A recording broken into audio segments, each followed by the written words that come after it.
پوری دنیا کے اندر ایک بے چینی کا ماحول موجود ہے، پوری دنیا کے اندر ایک بے قراری کا سما موجود ہے۔ کوئی ایسا نہیں جس کی زندگی کے اندر سکون نظر آتا ہو الا ماشاءاللہ۔ ہر انسان، ہر کیٹیگری کا انسان بے چین دکھائی دیتا ہے، بے قرار دکھائی دیتا ہے۔ اب اس بے قراری کی وجہ کیا ہے؟ اس پریشانی کا سبب کیا ہے؟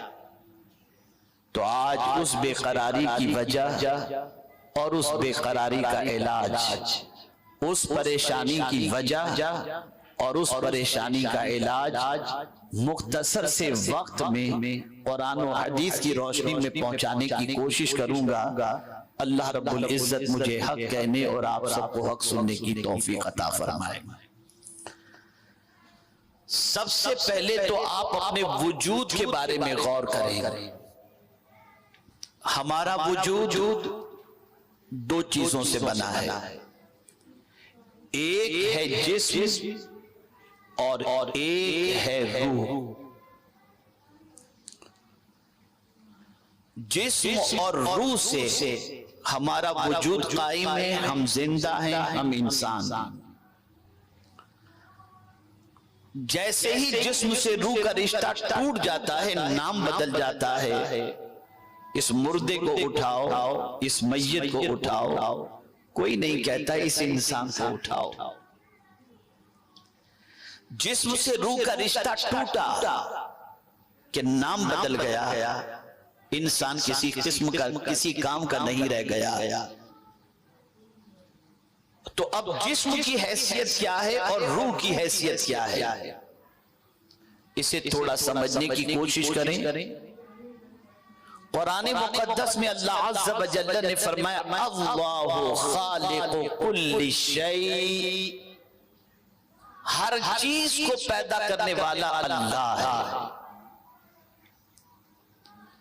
تخلیق کا جہاں تعلق ہوتا ہے اور پیدا کرنے کی جہاں بات آتی ہے، عالم خلق کی جب بات آتی ہے، تو یہ نقطہ ہمیشہ کے لیے ذہن میں رکھیں کہ عالم خلق سے مراد یکبارگی کسی چیز کا وجود نہیں، بتدریج کسی چیز کو تیار کرنا اور پیدا کرنا، اسے کہتے ہیں عالم خلق۔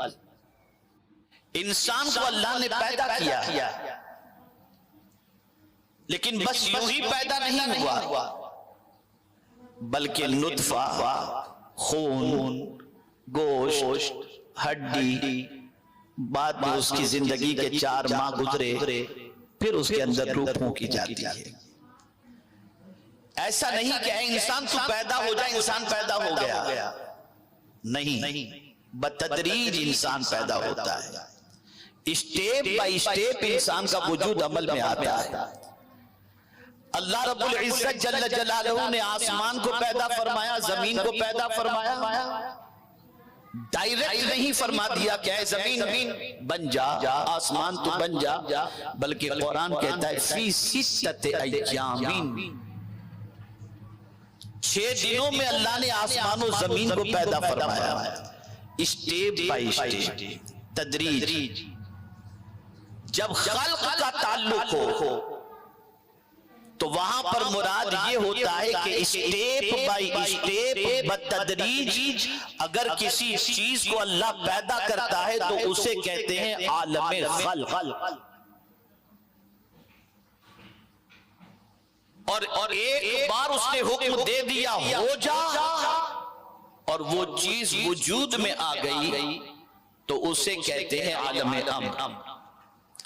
جیسے جنت بتدریج اللہ نے پیدا نہیں فرمائی، حکم دیا جنت وجود میں آ گئی۔ یہ نہیں کہ گارڈن لگائے گئے، وہاں پر اس کو لگانے میں کئی عرصہ گزر گیا، جہنم کے دہکتے ہوئے شعلوں کو تیار کرنے میں وقت گزر گیا، فرشتوں کے اندر وجود کے سلسلے میں وقت گزر گیا، نہیں۔ اذا اراد شیئا ان یقول له کن فیکون،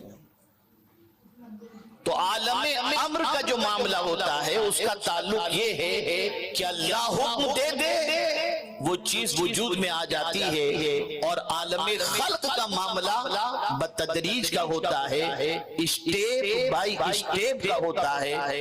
میرے پیارے آقا صلی اللہ تعالی علیہ وسلم کے پیارے دیوانوں، اگر گفتگو پر مکمل توجہ رہی تو انشاءاللہ العظیم آپ ایک عظیم سوچ اپنے ساتھ لے کر کے جائیں گے، اور پریشانی کا حل بھی اور سبب بھی اپنے دل و دماغ کے اندر بٹھاتے ہوئے جائیں گے۔ آپ نے سمجھ لیا کہ عالم امر الگ چیز، عالم خلق الگ چیز۔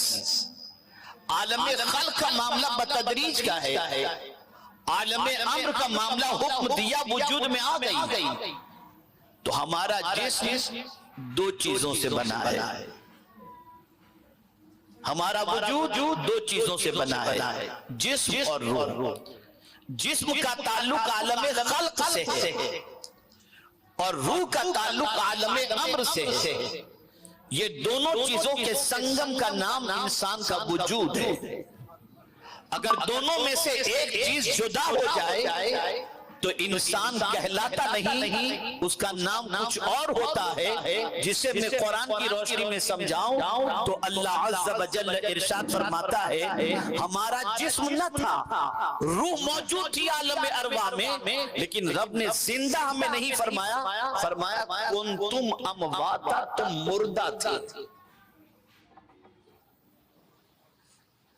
لیکن جب ہمارے جسم میں روح آ گئی تو قرآن کہتا ہے فَأَحْيَاكُمْ، میں نے تم کو زندگی عطا فرمائی۔ پھر ہمارے جسم سے روح نکل جاتی ہے تو قرآن کہتا ہے ثُمَّ يُمِيتُكُمْ۔ پھر قبر کے اندر ہمارے وجود میں روح ڈالی جاتی ہے تو قرآن کہتا ہے ثُمَّ يُحْيِيكُمْ۔ یہاں سے یہ بات سمجھ میں آئی، وجود انسانی کے لیے انسان دو چیزوں کے ساتھ بنا ہے، جسم اور روح کے ساتھ۔ اب اگر پوری دنیا کا جائزہ لیا جائے اور تھوڑا سا چلیے جسم کے بارے میں آپ نے سماعت فرما لیا کہ بتدریج، اب روح کے بارے میں آپ سوچیں کہ روح کیا ہے تو اللہ اکبر، رسول گرامی وقار صلی اللہ تعالی علیہ وسلم سے متعلق حضرت عبداللہ ابن مسعود رضی اللہ المولا تبارک و تعالی عنہ فرماتے ہیں کہ میں رسول اعظم صلی اللہ علیہ وسلم کے ساتھ مدینے کے ایک علاقے سے گزر رہا تھا۔ آقا کریم صلی اللہ علیہ وسلم کے دست کرم کے اندر ایک چھڑی تھی، رسول اعظم صلی اللہ علیہ وسلم اس کے ساتھ چل رہے تھے۔ یہودیوں کے ایک علاقے سے حضور صلی اللہ علیہ وسلم کا گزر ہوا تو یہودیوں کے ایک گروہ نے آپس میں مشورہ کیا کہ چلو محمد صلی اللہ علیہ وسلم سے ایک سوال کرتے ہیں۔ تو ساتھیوں نے یہودیوں میں جو ان کے ساتھی تھے انہوں نے کہا جانے تو وہ کوئی ایسی بات کہہ دیں گے جس سے تم کو تکلیف پہنچے گی، کوئی پوچھنے کی ضرورت نہیں۔ تو ایک ساتھی نے کہا نہیں یار ایک سوال پوچھ ہی لیتے ہیں۔ انہوں نے کہا چلو پوچھ لو، کیا پوچھنا چاہتے ہو؟ وہ آئے اور حضور صلی اللہ علیہ وسلم سے انہوں نے سوال کیا کہ اے محمد صلی اللہ علیہ وسلم روح کیا ہے؟ روح کے بارے میں انہوں نے سوال کیا۔ ابھی پیغمبر رحمت صلی اللہ علیہ وسلم روح کے بارے میں کچھ جواب دیتے تھے کہ وحی الہی کا نزول شروع ہوا۔ حضرت عبداللہ ابن مسعود رضی اللہ تعالیٰ عنہ نے ان لوگوں سے کہا رک جاؤ، سرکار پر وحی کے آثار نظر آ رہے ہیں اور وحی الہی کا نزول ہو رہا ہے۔ جب وحی الہی نازل ہو گئی تو رب قدیر جل جلالہ کے پیارے حبیب صلی اللہ علیہ وسلم فرماتے ہیں اللہ نے ارشاد فرمایا وَيَسْأَلُونَكَ عَنِ الرُّوحِ قُلِ الرُّوحُ مِنْ أَمْرِ رَبِّي، میرے محبوب آپ سے یہ روح کے بارے میں پوچھ رہے ہیں، تم فرما دو روح رب کے طرف سے ایک حکم کی چیز ہے۔ روح حکم ہے اللہ کا، روح بتدریج وجود میں نہیں آئی، روح عالم امر سے ہے۔ توجہ چاہوں گا، اب بات جس طرف لے جانا چاہتا ہوں بات اچھی طرح سمجھنے کی کوشش کریں۔